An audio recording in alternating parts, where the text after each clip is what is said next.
effort today? Yeah, I thought we played a good game. I thought it was a really good hockey game. You know, I thought our team played hard. I thought we were competitive all night. Obviously, we're playing against one of the better teams in the league. I just thought it was a really good game. You elevated Sherry to that top line. He gets a goal today. Just what do you think of his effort, and maybe just leading up to this game? Yeah, I think that the element that he brings to those guys can help them. You know, I think one of his best attributes is just his ability to get in on the forecheck. He's got a great stick. He's quick. He knocks a lot of pucks down. He creates a lot of opportunity, turnovers, stalled pucks, things of that nature. And you know, and he thinks it pretty good, sees it pretty good. So that for me is one of his biggest attributes. You know, I think Connor's done a lot of really good things for us this year. You know, the only thing that's been missing is just the finish. So I'm hoping this goal he gets tonight will give him a boost of confidence. And you know, he has shown an ability to score in this league in a number of different places. And so if he can chip in a little bit with a goal here and there for us, it certainly helps us with all the other things that he brings to the table. But when he plays with JT and Troach in particular, if we're going to move a guy like Will Cooley into the third line and play with Lobs, you know, then we were moving different people into the top six to see what we could get. You know, we've had Johnny Brodzinski there, we've had Connor there, we've had different people there just to try to see what we could get. And so we made that switch a couple of games ago, and you know, based on what we watched, you know, with all four lines, not just that line, we think it's been effective for us. Mike, it seemed like that line plus the Gabriel-Schneider pair was the preference for you to have out there against the McKinnon line. So just curious why you like that matchup and how you thought they handled it. Yeah, that's good observation by you. Because we think, you know, JT and Troach in particular, those two guys, they have a 200-foot game.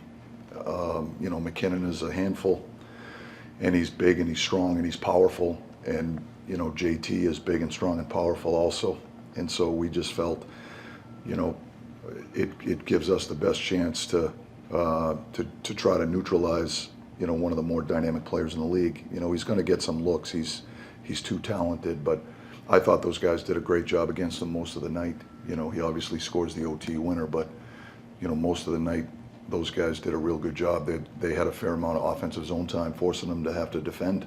And I think that, you know, that's a great form of defense is just possessing the puck in the offensive zone. And I thought Troach's line, you know, had a handful of a number of different shifts throughout the course of the game where, you know, they were possessing the puck in the O-zone, and they had some pretty good looks themselves. You know, JT rolls around a pick and roll in the second period, I think, and gets a great look from the slot. I think it hit the knob of the goalie's stick. That's just one example, but I thought that line was really good. I thought this was one of JT's strongest games of the year. I was going to ask about him. I mean, it looked like he had a lot of juice from the start. Do you think even like having that assignment, that's one of the things that maybe gets him a little more amped up? Yeah, I think it does. I think those guys, you know, those guys take those challenges. They embrace those.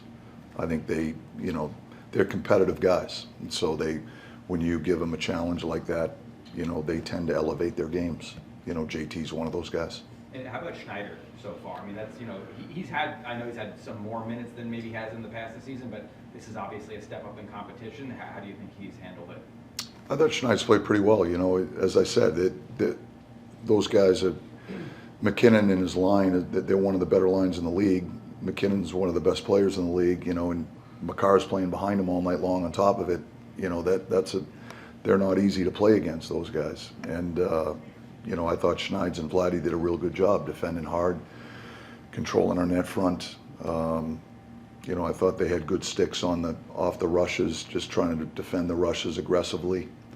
And then when we had some O-zone time, they were active off the offensive blue line, you know, helping us with that possession game. What's the 6-on-5? Yeah. 2 6-on-5 goals for the group now. Just what have you liked about the way their team has attacked that situation lately? I think they're doing a great job. You know, they're buying into the structure. They're executing. They're making good plays. They're getting pucks to the net. You know, one of the things I thought earlier in the year was, You know, 6-on-5, we're trying to pass it in the net, and it's hard. When you look at 6-on-5 goals, just by nature of the amount of bodies on the ice, a lot of it is just funneling pucks to the net and trying to outnumber in and around the net, having traffic at the net, and you know, you may get a deflection, you may get a rebound opportunity, you know, or you get one of those sifters that from the blue line that the goalie has a hard time finding it because of the traffic at the net front. Those are the way 6-on-5 goals are scored in my view. So we were trying to encourage them to put more pucks in play, create those broken plays. Let's get numbers around the net, and let's try to win pucks and then create off the shot, so to speak. And I think they're buying into that. Mike, it seems like Scott Morrow is starting to earn your trust a little bit more and more each game. You had him out there in OT today, but is there still something that you need to see from him before you maybe give him an opportunity on that first power play unit with how things have looked lately? Yeah, we really like Scotty's game. You know, he's learning on the job, so to speak. You know, and what better way than experiential learning?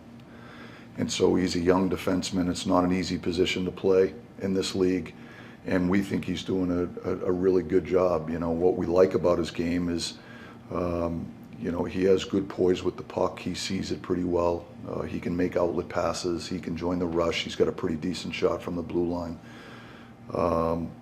You know, it isn't something that we haven't already considered, and whether we use him with the first power play unit, and that's something that we'll continue to talk about. You know, we've made a decision to go with 5 forwards at this point, but we know that he would be more than likely, if we were to use a defenseman, he would be the guy because of the instincts that he has.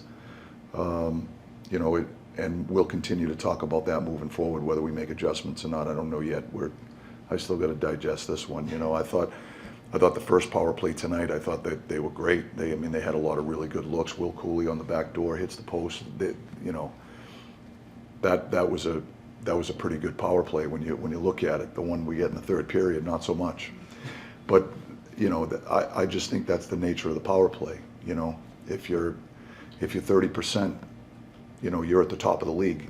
If you score 3 out of 10, you're at the top of the league. You know, that's just the nature of power plays. So I don't want to overreact because we struggle on one particular power play in the third period.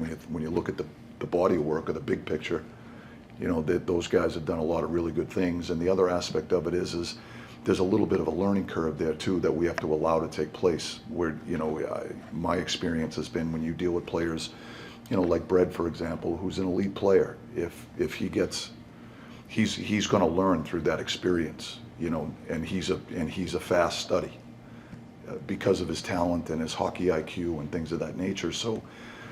And I think that's always the art of coaching, right? Is when to make a change, when to stay with it, and allow them to play through certain things, and that's just a feel thing. Our coaches, we talk about this stuff daily, and we'll continue to talk about it moving forward. But we recognize that Scotty is a guy that we could plug in there, and there isn't anything that he can or that he hasn't done or needs to do in order for us to make that decision. I just think, you know, we're trying to figure out what group of 5 gives us the best chance to have success. You know, we chose to go with the group we have right now with the 5 forwards.